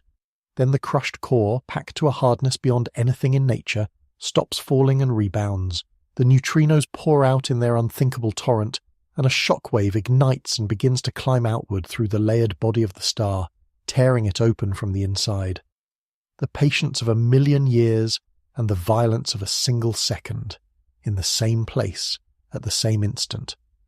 Everything the star spent its life carefully gathering toward its center becomes, in that heartbeat, the trigger that destroys it. Iron gave nothing back, and at the very end, iron took everything. And notice what is left behind when the shockwave has passed and the outer star has been hurled into space. At the very center, where the collapse began, sits the crushed core, that city-sized ball of neutrons, now a stellar corpse of almost unimaginable density, a single spoonful of which would weigh as much as a mountain. It is called a neutron star, and it is all that is left of the giant after everything else has been blown away. It will sit there, spinning, in the middle of a slowly expanding cloud of glowing debris, the scattered outer layers of the star spreading outward across the light years, carrying with them all the elements the star forged in its life and its death, seeding the surrounding space with the raw material of future stars and future worlds. The giant does not simply vanish. It is transformed, its body scattered into a glowing shroud, its core compressed into one of the strangest objects the universe contains. And then, from a safe distance, from a small blue planet 640 light-years away, someone looks up on an ordinary night, and where a dim orange star used to sit on the shoulder of Orion, there is a new light beginning to blaze, brighter than anything the sky has shown in all of recorded human history. That is what is coming. That is the second sun. And the question of what it will look like from here, and whether we should fear it, is where this story finally turns from the star itself back to us, the ones who are watching and waiting. Part 11. The Second Sun. When Betelgeuse finally explodes, the people alive to see it will witness something no human being in all of recorded history has ever seen. We have glimpses in the record of what a nearby supernova can do. Roughly 1,000 years ago, in the year 1054, a star exploded far across the galaxy and became bright enough that astronomers in China and elsewhere recorded a new star in the sky, visible in daylight for weeks. But that star was thousands of light years away. Betelgeuse is only about 640 light years away, 10 times closer or more, and it is a giant. When it goes, it will not be a modest new point in the daytime sky. It will be the brightest star anyone has ever seen, by an enormous margin. Picture the days and weeks after the light arrives. At its peak, Betelgeuse as a supernova is expected to shine about as brightly as the full moon, and possibly brighter, but concentrated into a single point rather than spread across a disk. That single point would be brilliant enough to see in broad daylight, a star burning in the blue afternoon sky, easily visible while the sun is up. At night it would be dazzling, bright enough to cast faint shadows on the ground, bright enough to read by, a second light in the darkness that does not rise and set with the sun but hangs there in the direction of Orion, blazing. For weeks, perhaps for months, the night would not be fully dark, and the day would have a second star in it. This is the second sun that was promised at the very beginning of this story. Not a true second sun, not a new companion for the Earth, but a temporary second beacon, the deathlight of a giant, arriving after a journey of 6 centuries to become, for a little while, the most spectacular sight in the sky. And then, slowly, it would fade. A supernova does not last. Over weeks and then months, the blazing point would dim, gradually, as the explosion spent itself, and the light of the initial catastrophe gave way to the fainter afterglow of the expanding debris. In time, perhaps a year or two, it would fade from daylight visibility, and then from easy night visibility, and eventually it would be gone from the naked eye altogether. And when it was gone, something would be permanently different. Orion, the Hunter, one of the oldest and most recognized figures in the human sky, would have lost its shoulder. The orange ember that had marked that corner of the constellation for all of human history would simply not be there anymore. Every star map, every memory, every childhood image of that pattern would be, from that night forward, out of date. What would remain at the site of the explosion, invisible to the eye, is the crushed core, that city-sized ball of neutrons left behind by the collapse, a dense stellar corpse called a neutron star, spinning in the slowly expanding cloud of everything the giant threw off as it died. Now the question that everyone asks, and it is a fair question, so let us answer it plainly and put the fear to rest. Is this dangerous?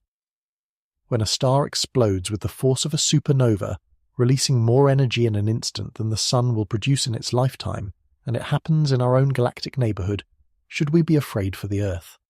The answer, reassuringly, is no. Astronomers have worked out roughly how close a supernova would need to be to seriously threaten life on Earth, to strip our atmosphere or bathe the surface in harmful radiation, and the danger zone is something like 160 light years. A supernova within that distance would be a genuine concern. But Betelgeuse is about 640 light years away, roughly 4 times farther than the threshold of danger. Its light will be glorious, but its radiation will spread out and weaken across all that distance, fading to something harmless long before it ever reaches us. For the Earth, the death of Betelgeuse will not be a threat. It will be a show. The most beautiful and dramatic light in the history of human civilization, watched in complete safety from a comfortable distance. Let yourself feel the full weight of what it would mean to be alive for this, because it is a strange and rare kind of privilege. We tend to think of the constellations as the most permanent things we know, the one part of the world that does not change, the same patterns our most distant ancestors looked up at, and the same ones our most distant descendants presumably will. Orion has hung in the winter sky, shoulder and belt and sword, for the entire span of human history, unchanged across every empire and every language and every life that has ever looked up at it. And here is the quiet, astonishing possibility this story leaves us with. That permanence is an illusion of timescale. The sky is not fixed. It only changes slowly enough that no single life usually catches it in the act.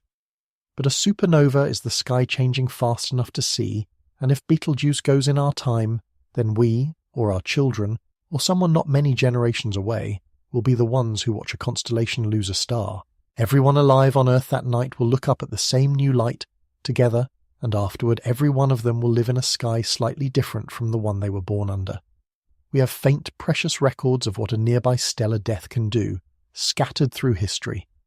Roughly 1,000 years ago, that star in the year 1054 blazed up and was recorded by watchers across the world, and what it left behind, the slowly expanding cloud of its shredded outer layers, we can still see today through a telescope as a beautiful tangle of glowing gas.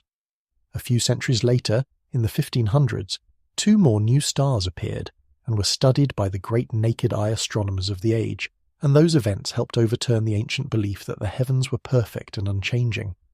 And within living memory, in the year 1987, a star exploded in a small neighbouring galaxy, close enough that our instruments for the very first time caught the ghostly whisper of neutrinos arriving from a dying star, confirming in an afternoon the physics we had only theorized.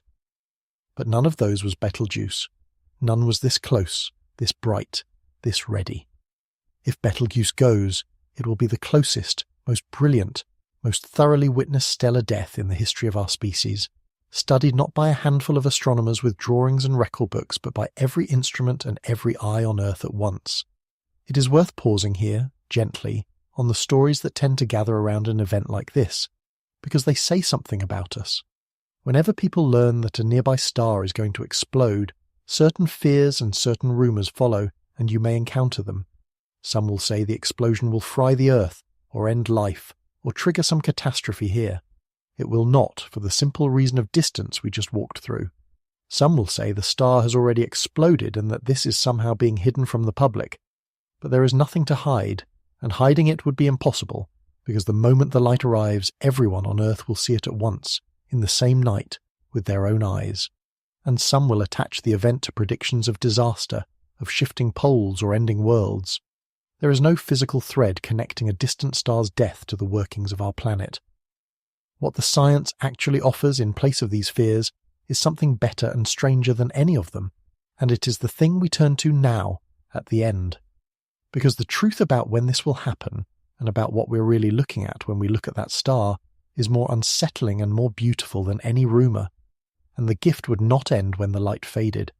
The explosion would leave behind an expanding cloud of glowing debris, the shredded outer layers of the giant spreading slowly outward into space, lit from within and sculpted into shapes we cannot predict.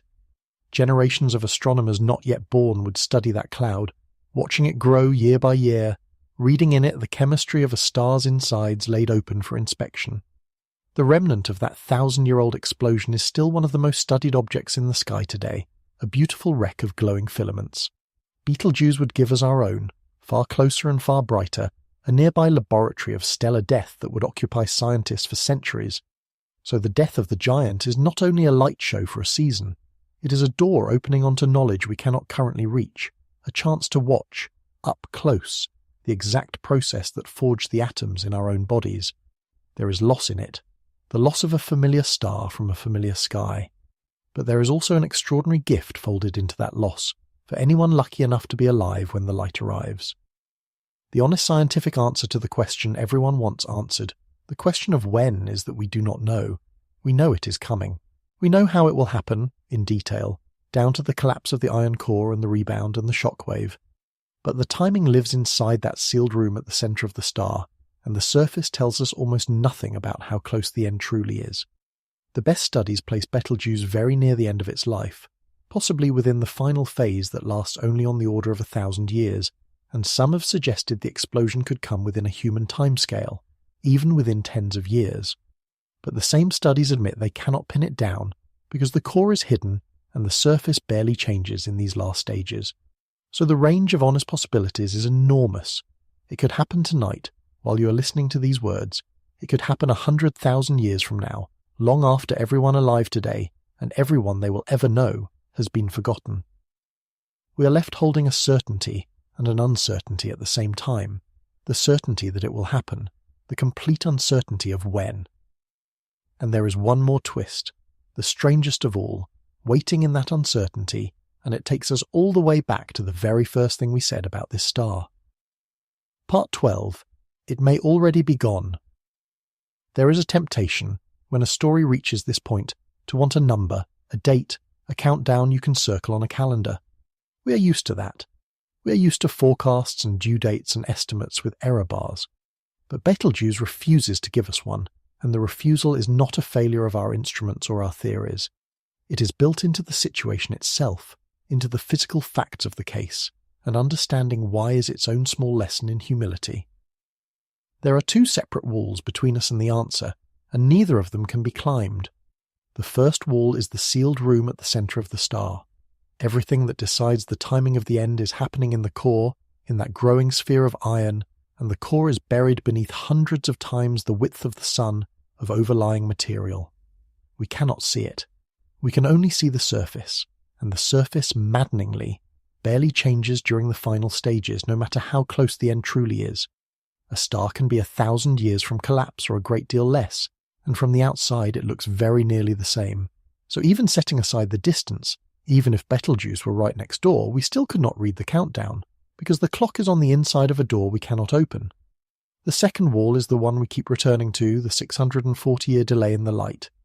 And it is this second wall that turns the ordinary uncertainty of a forecast into something far stranger and far more beautiful, because it does not just cloud our view of the future, it clouds our view of the present. It raises the possibility that the event we are waiting for is not in the future at all. To see why, we have to go back to the very first thing we said about this star, all the way back to the light. Remember where we began. Remember the light. The light landing on your eyes from Betelgeuse tonight is about 640 years old. It left the star around the end of the 1300s and has been crossing the emptiness ever since, and only now, tonight, is it arriving. This means that everything we can possibly know about Betelgeuse is old. We are not seeing the star as it is. We are seeing the star as it was 6 centuries ago, and a great deal can happen to a dying giant in 6 centuries. Follow that thought all the way to its conclusion, gently, because it is the quiet centre of this entire story.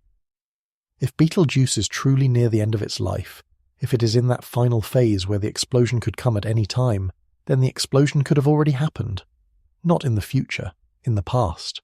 The star could have collapsed and detonated 300 years ago, or 100 years ago, or last century, or last year, and we would have no way of knowing, because the news of it is still on its way to us. The flash of light announcing the death of Betelgeuse, if it has died, could already be crossing the dark, already racing toward this planet at the speed of light, already most of the way here. Somewhere out in the emptiness between that star and this one, the message may already be travelling, and we simply have not received it yet. So when you go outside on a winter night and find that orange ember on the shoulder of Orion, you are looking at something genuinely uncertain in the deepest possible way. The star you see may still be there, still glowing, still gathering iron at its core, still circled by its little bracelet of a companion. Or the star you see may not exist at all anymore.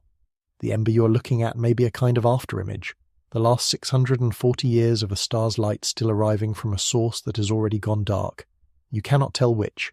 Nobody can tell which. From here, from inside this 640-year delay, the living star and the long-dead star look exactly the same, because the only thing we have to look at is the old light, and the old light cannot tell us what the star is doing now.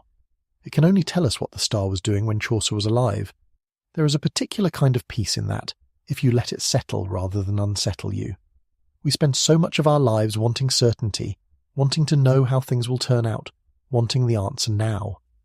And here is one of the most dramatic events the universe can offer, hanging right there in a familiar constellation, and it refuses to give us the answer. It asks us instead to hold two possibilities at once, the star alive and the star gone, and to be at peace with not knowing which is true. Every generation of humans that has looked at Betelgeuse has looked at this same uncertainty without even realizing it, and every generation to come will do the same, right up until the night the light finally arrives and the question is answered for whoever happens to be alive and looking up. Maybe that night will come in your lifetime. Maybe you will be the one, some ordinary evening, to notice that the ember on the hunter's shoulder has begun to blaze, to watch a second light kindle in the sky, and grow until it burns in the daytime and casts shadows at night, and to know that you are watching the death of a star whose light set out before your language sounded the way it does now. Or maybe that night will come long after you, for someone not yet born, and the star will keep its secret through your whole life, glowing orange and steady and patient, the way it has glowed through every winter you have ever known. Either way, the Ember is there tonight. Whether it is a living star or the memory of one, it is there, on the shoulder of Orion, waiting. This is true in a quieter way of everything you see in the night sky, and Betelgeuse simply makes it impossible to ignore. Every star you have ever looked at, you have seen as it was, not as it is. The light takes years or centuries or many thousands of years to arrive, and so the whole sky is a kind of gallery of the past, each point of light a portrait of a star as it looked when its light set out. Some of the stars you can see on any clear night have almost certainly already died, their light still arriving from sources that no longer exist, and we go on seeing them, night after night, unaware. The sky is full of these lingering images, these afterglows of things that may be gone. We just rarely have any reason to think about it, because most stars change so slowly that whether we see them 1,000 years late makes no practical difference. Betelgeuse is different only because Betelgeuse is poised on the edge, close enough to the end that the 640-year delay might straddle the single most important moment in its existence. That is what makes this particular ember so haunting to look at once you know. It is not just old light. It is old light from a star that may have chosen, in the centuries while the light was travelling, to end. When you stand under the winter sky and find that orange point on the shoulder of the hunter, you are looking at a genuinely open question, one that no telescope on Earth can currently answer. Is it still there? Is the giant still gathering iron at its core, still circled by its little bracelet of a companion, still churning and shivering and holding itself together for a while longer? Or did it collapse and detonate 200 years ago, 300, 500, and is the news of its death even now crossing the dark toward us? A wavefront of light and a whisper of neutrinos closing the last stretch of a 640-year journey. You cannot tell. From here, from inside the delay, the living giant and the long-dead giant shine with exactly the same old orange light, and the light is all we have. There is a way to let that be peaceful rather than unsettling, and it is worth reaching for as we come to the end. We spend so much of our lives wanting to know, wanting the answer now, wanting certainty about how things will turn out, and the universe, in this one vivid case, simply declines to tell us, and asks us instead to hold two possibilities gently at the same time, the star alive and the star gone, without resolving them. Every human being who has ever looked at Betelgeuse has looked at exactly this open question, whether they knew it or not, and every human being who ever will look at it will do the same, right up until the night the light finally arrives and settles the matter for whoever happens to be alive and looking up. You are one link in a very long chain of watchers, all of them gazing at the same uncertain ember, all of them, in a sense, waiting together across the centuries for an answer that comes on its own schedule and not on ours. Maybe the answer will come in your lifetime. Maybe you will be the one, some ordinary evening, to notice that the shoulder of Orion has begun to brighten, to watch a second light kindle and grow until it burns in the blue of the afternoon and throws faint shadows across the ground at night, and to know, standing there, that you're watching the death of a star whose light set out before your language sounded the way it does now. Or maybe the answer will wait for someone not yet born, generations from now, and the ember will glow on through your entire life, exactly as it has glowed through every winter you've ever known, patient and orange and steady, keeping its secret. Neither of those is more likely than the other in any way we can measure. Both are simply possible, and we live inside the not knowing. So the next time you find yourself outside on a clear cold night, take a moment to look for it. Find the 3 stars of the belt, and then look up to the shoulder, to that single point of orange fire that does not quite match the others.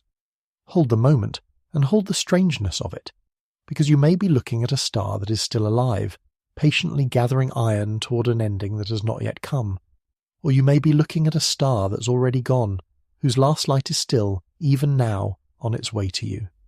And one day, perhaps in our time and perhaps long after, the universe will let us watch it end, and the sky will never look quite the same again. Until then, the ember glows on the shoulder of Orion, and the light keeps arriving, and the giant keeps its quiet, patient secret, out there in the cold and the dark, 640 years away.